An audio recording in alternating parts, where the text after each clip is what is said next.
Hey everyone, and welcome back. Today we're covering the Season 11 balance changes and their impacts on the overall meta. First up, the PK-57 will be receiving a significant buff to the Ranger Barrel's range bonus. The range boost will be buffed from 20% to 35%. The ADS time penalty will be reduced from 17% to 14%, roughly 1 frame, which won't make it a huge difference in practice. Moreover, having a 4% movement speed penalty isn't helpful for its case, as the PK can already be built for SMG level ADS speeds with above average assault rifle strafing speeds. The 760 round magazine receives a damage buff. The damage in the initial range will be increased from 27 to 29, and the damage in the 24 to 35 meter range will be increased from 22 to 24. This allows the 760 magazine to achieve a 3-shot kill with 2 headshots instead of 3 previously, and 4-shot till 35 meters with 1 headshot, making it potentially rather good on paper because of the taper and bullet spread accuracy, but it'll be insignificant as the potential requires headshots, while giving you more mobility penalties on an assault rifle with below average time to kill in its first range. The HBR-A3 will be receiving buffs to its signature attachment, the Thunderbolt Sling. The ADS bullet spread penalty will be removed entirely. The attachment now reduces flinch by 10% and decreases the aim down sight time by 6%. These buffs to the sling will affect the gun's performance, but it's still a mediocre weapon as its iron sights are obstructive and has a weird recoil pattern. Bullet spread accuracy is around the average as well. The buffs to the sling make it a better aggressive assault rifle, but due to its lower TDK potential, it doesn't really stand a chance against most close quarters SMGs. The ASVAL receives a 1.5 meter buff to its initial damage range, which is mostly negligible. If anything, the extended MAC-B is getting a more significant change, increasing its capacity from 35 to 40 rounds. This will make it easier to use, but doesn't help the weapon much.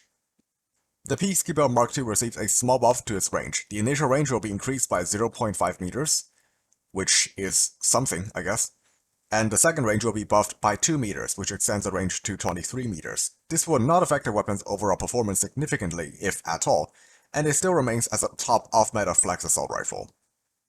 The AMAX is getting a bullet spread accuracy buff. The spread will be reduced from 22 to 20, or if you're using the 11-point system, 6.05 to 6.58.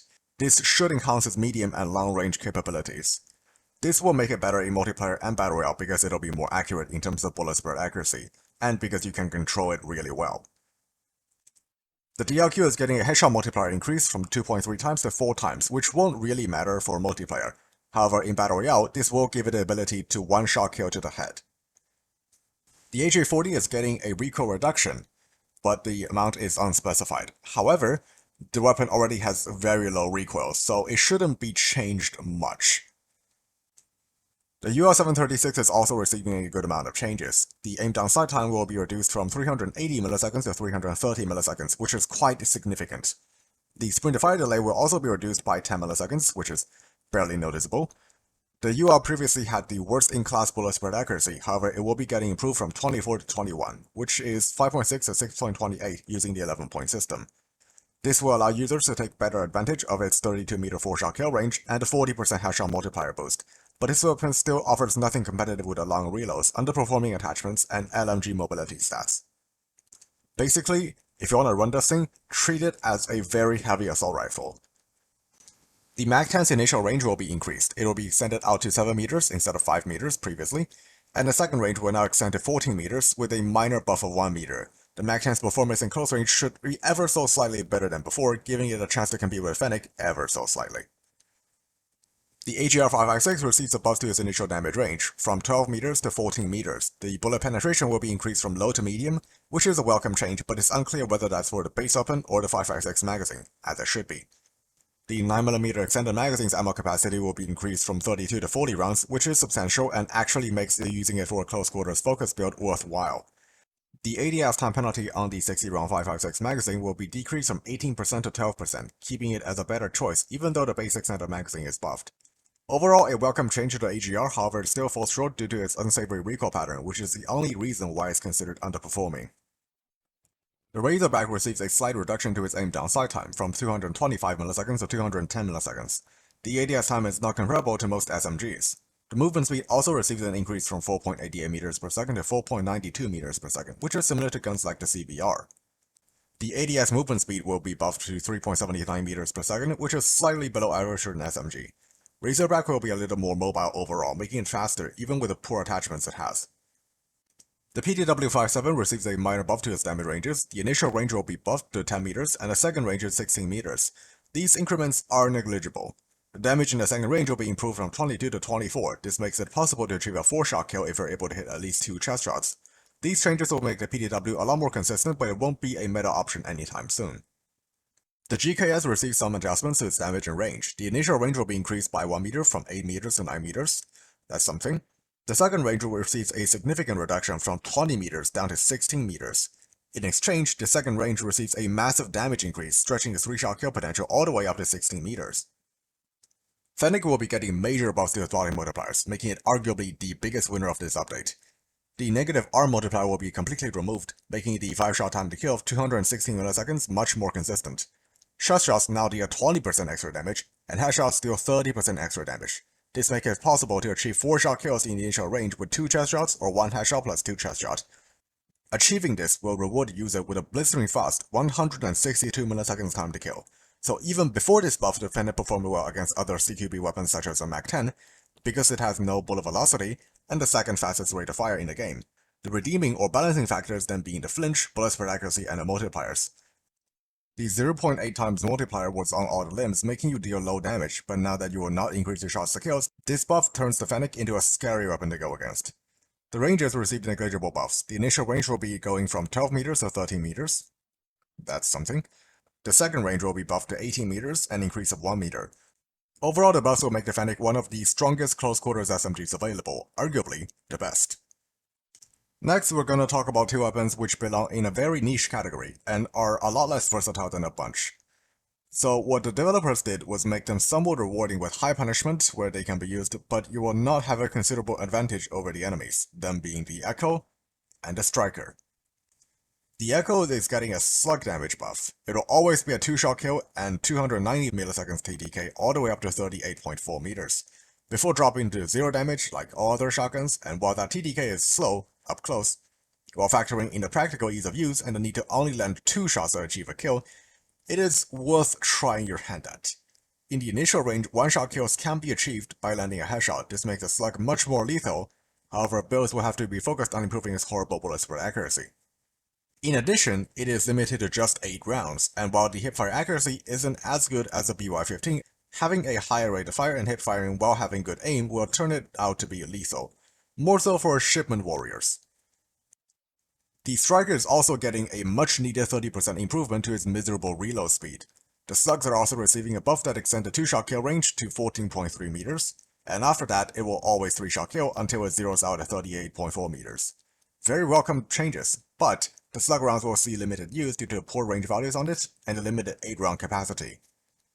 So you will get a 230 milliseconds TDK for 2 shots to kill, but 230 milliseconds punishment for every shot missed. If you can achieve this time to kill, it almost competes with the current meta, but otherwise it is too punishing. Hipfire in the Striker, however, will be a force to be reckoned with, because of ease of use, rate of fire, and no negative multipliers. Next up, we have everybody's favorite secondary, the crossbow. The crossbow is getting a bolt speed increase, which is the projectile velocity, from 120 meters per second to 150 meters per second. The base damage will be increased from 80 to 100, which makes it a consistent 1-shot kill in multiplayer, regardless of where you hit. However, the projectile speed is still extremely slow and the drop is quite harsh. This will severely limit its range potential, and it's still not really worth using unless you're going for the Forbidden Gas strategy. And also since melee weapons are the meta right now. The Kilo bolt action is getting an aim down side time reduction from 380 milliseconds to 360 milliseconds, which will make it faster than other base marksman rifles, except the SKS. It will also reload 15% faster. These buffs were long overdue, however the lethality is still worse to the likes of the SPR and the MK2. Next up we have the score streaks and equipment. The Swarm will now require extra 100 points for activation, so you should see it a little bit less often, but it is still very powerful. The Vetoed's durability will be increased from 701 points to 900. It will be a lot more difficult to take down, however the Chopper Gunner remains a better option. Previously, the Shock RC could capture up to 2 players at once, however it will now be able to only capture 1 player. The Molotov will last 1 less second. Nothing significant by any means, but is a welcome change nonetheless. The long-forgotten EMP grenade will be receiving a few changes as well. After throwing the grenade, the effect will now activate in 1.5 seconds instead of 2.5 seconds. However, the maximum effect duration will be 2 seconds shorter and the minimum duration will be 1 second shorter. In the event you accidentally EMP yourself, the maximum duration on you will be reduced from 3 seconds to 2 seconds, and the minimum from 2 seconds to 1 second. These are some great adjustments. Unfortunately, due to the prevalence of trophy systems, gas grenades, and concussion grenades, it won't see much use. Next, let's switch things up and move over to Battle Royale. The PKM's relatively low recoil was further reduced by an unspecified amount. This should make it easier to land shots at longer ranges. The S-36's initial range will be increased from 15 meters to 25 meters. Headshots now deal 20% more damage, and upper body shots deal 10% more damage.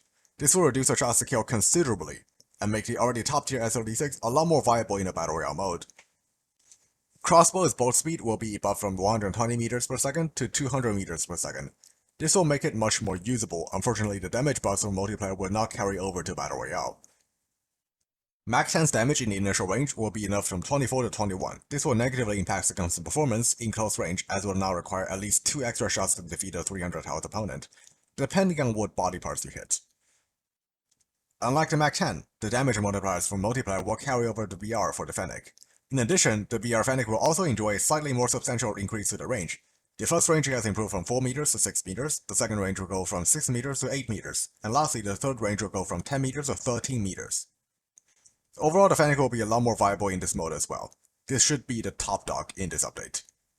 The Mark II is getting a significant reduction in its aim down sight time from 420 milliseconds to 380 milliseconds.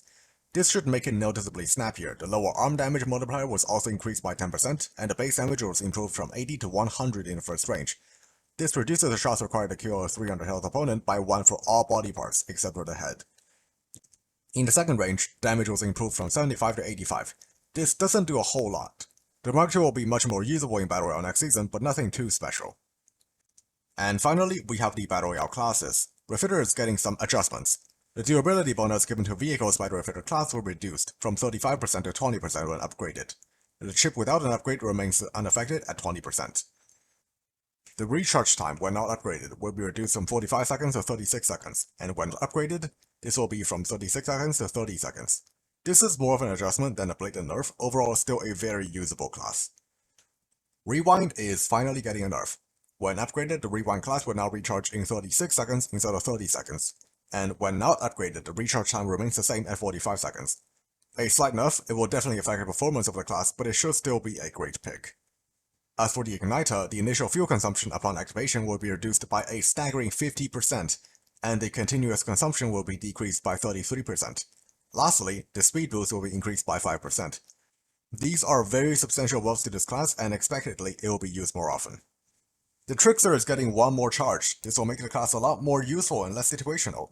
Furthermore, the recharge speed when upgraded will be reduced from 40 seconds to 30 seconds, and when not upgraded from 40 seconds to 36 seconds. If you're a multiplayer person, be sure to try out the Fennec when the update arrives. As for Battle Royale, you might want to try out the Igniter class, and the S-36, which is criminally underrated. This will be all for this video.